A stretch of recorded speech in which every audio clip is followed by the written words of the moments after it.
Let's check out my Hamilton Khaki Field. This is the box it came in. I really like the kind of like the wooden box that it comes in. Really like that. Nice Hamilton, very sleek. I really like this box. Obviously, we got documentation down here, instructions, and all that cool stuff. I really didn't even look at this stuff when I bought it. So I guess I've owned this watch like maybe 4 to 5 months, so not too long. And this is the 42 millimeter Khaki Field with a black dial. In my opinion, it's definitely the nicest. This is the nicest spec that this watch comes in. So this is a military field watch. It's a beautiful dial. I mean, this is one of the things that I like the most about this watch. I feel that you could read the time from space with this watch. And you have 1 through 60 seconds here throughout in the very edges of the dial here. There's a lot going on this dial. Obviously, you have khaki, automatic, and Hamilton there. There's a lot going on, but I feel that this watch is, since it's a tool watch, really, it's a field watch. It's meant to be used in battle, or it's an homage to older field watches from maybe the Second World War, Korea, wars from that era, and military watches from that era. And it's just, I feel like everything serves its purpose. The military time, 24-hour numerals, aid in telling military time. You can easily see that it's a little over 2,200 hours right now, or a little after 10 o'clock. I feel like this watch serves multiple purposes. You could use it. I could kind of picture a soldier using the watch.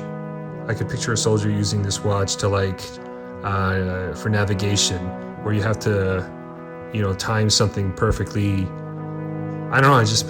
I picture a guy walking through the jungle or in a battlefield, and I picture maybe he's trying to pinpoint accurately, shoot a grenade launcher, and for it to land specifically in an area. Maybe he's using the watch to do some kind of calculation. I don't know. These are the things that come to my mind when I see this watch. It's a very nicely finished brush case, as you can see on the sides here. There you have the nice signed buckle. It says Hamilton on it. Again, you got the buckles. It has the same brushed finish on it. One thing I like about the watch is I feel the leather was very. It feels like good quality. It's taken me about this amount of time to get it nice and broken in, and I feel like when I wear it, it's nice, and it's really taken my my wrist shape. As you can see, it kind of retains it very well. So it's on the stiff side. It's not very pliable. As you can see, it's pretty. I could probably straighten it out a bit there, but it is really complied to the shape of I pretty much keep it on a pillow in my watch box all the time. So the shape has been curving and kind of breaking in. I have a feeling it still has a ways to go, and it'll probably become even more loose and more pliable as time goes on. One thing I should note is I don't really buy a lot of watches on straps. I typically buy watches on bracelets because it kind of gives you the option of, if I ever did want to put a bracelet watch on a strap, I can do so. But when you buy a watch on a strap, I feel like you're not paying much more for the bracelet. In some cases we're talking $50 to $100, and if you ever did want to buy the bracelet afterwards, it costs a lot more. But this is an exception. I think this watch needs to be on a strap. I think it works best that way. I really can't picture this watch on a bracelet. I don't think it would work. It would work on a NATO strap as well. I think even better in a way, because it already has that military vibe. I wouldn't see myself, wearing this nice leather strap and going hiking or something. I mean, I feel like, so yeah. It needs to be on a strap, and I think it's a very nice strap at that. It has nice white stitching throughout the strap. You know, it's pretty common and known that field watches are Hamilton's bread and butter right now. That's what they're most known for.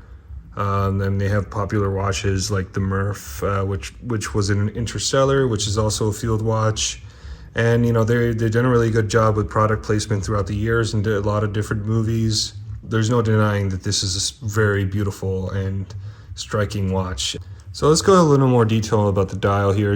If you kind of look at an angle there, there is some dimensionality in the dial. There's like a smaller circular inner circle going on there, and a slightly darker ring around that one where the numerals are, and then it kind of goes to another level at the very edge.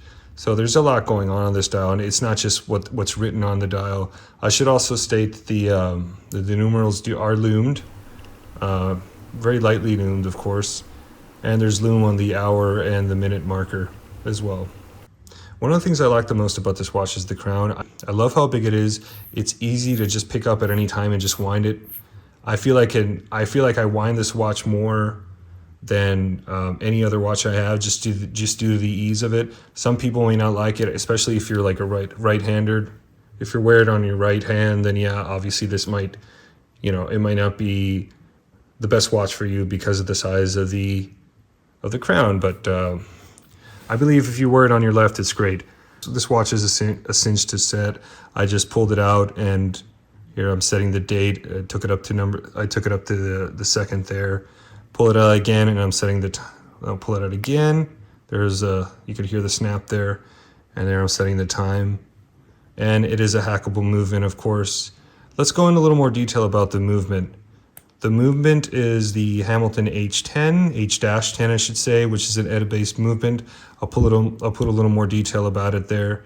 It packs a whopping 80 hours of power reserve, which is incredible. I think that's fine. It probably doesn't have the smoothest sweep on Earth, but I think it's a good trade-off when you're getting 80 hours of power reserve. You can literally wind this up and leave it sitting for a long weekend, and it'll still be going at the end of it. So again, this has a display back case. It's nicely decorated, as you can see. Let me give you a quick close-up here of the movement. This watch does pack, I believe it packs about 100 meters of water resistance, or 10 bar. Again, adding to its utilitarian nature of it being a field watch, which I would say having a decent amount of water resistance is almost like a requirement when you're looking for like using a rugged field watch, which is meant to be used out in the wild, in the battlefield, and I think this watch achieves it quite well. I would say that this watch is so nice that I have absolutely no reservations wearing. I would wear this with a suit and feel right at home. I think it's that beautiful. The only issue I have with it is, maybe might hold it back from being somewhat dressy even though I think it is nice enough to be considered somewhat dressy, is the fact that it's the 42 millimeter version, which makes it a little big for a dress watch. But, I have a 7.25 inch wrist, and I'll show you how it looks later on. And I think it works okay for my wrist. So again, I thought it was appropriate to kind of break out my G-Shock, which is the G-Shock is basically the field watch of now, and this is like the field watch of the past. I felt it was somewhat appropriate because you see most soldiers out there, this is the kind of watch they're wearing. They're not wearing something like this. This is more, again, much more formal, more dressy, and this is meant to take a beating. I mean, this is first of all, it's cheaper, and it's got even more water resistance. You could probably run a Humvee over this thing and it would survive. Let's take some weights and measures real quick, and so you can see. So it's coming in at 78 grams. Again, very light. It's a very comfortable watch to wear. You barely notice it on your wrist. That probably helps that it's got this. It's just like, I feel like it contours to my wrist quite well, even though it is pretty long. I think it's about a 50 millimeter lug to lug. Yeah, about 41.9. I usually get 42 right on the nose. And that's exactly what Hamilton claims it to be, 42 on the nose. So another thing that makes it somewhat dressy is the fact that it is super thin. 10.6 millimeters. Super thin watch. So let's give you a quick lug to lug here. It's got a pretty beefy lug to lug. 50.5 millimeter. I'm gonna stick with about 50 millimeters as the lug to lug. So obviously, if you have a wrist, that's I would say if you're in the 6.5 to under 7-inch range, I would consider going with the 38 millimeter version of this watch to play it, on the safe side. Let me just give you a quick strap measurement here. There, we got 22. So 22 millimeter strap is what you need for this watch. This is how it looks on my 7.25-inch wrist. Again, I believe this is as big as a watch that I could pull off on my wrist. I still like it, but again, I would definitely, if you have a wrist that's even a little smaller than my wrist, I would consider going with a slightly smaller model.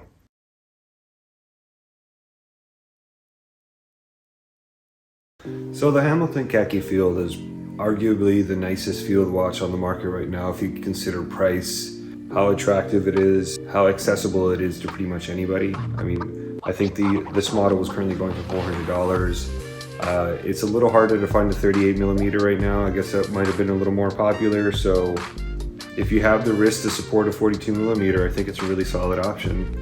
I think its reputation is very well deserved as a high quality field watch, and it's a really stunning watch to say the least. I'm going to go ahead and recommend the Hamilton Khaki Field very highly. It's one of my nicest watches that I own. If you have any questions about the Hamilton Khaki Field, please leave them in the comments, and it really helps the channel out if you can like and subscribe, and I'll see you in the next one.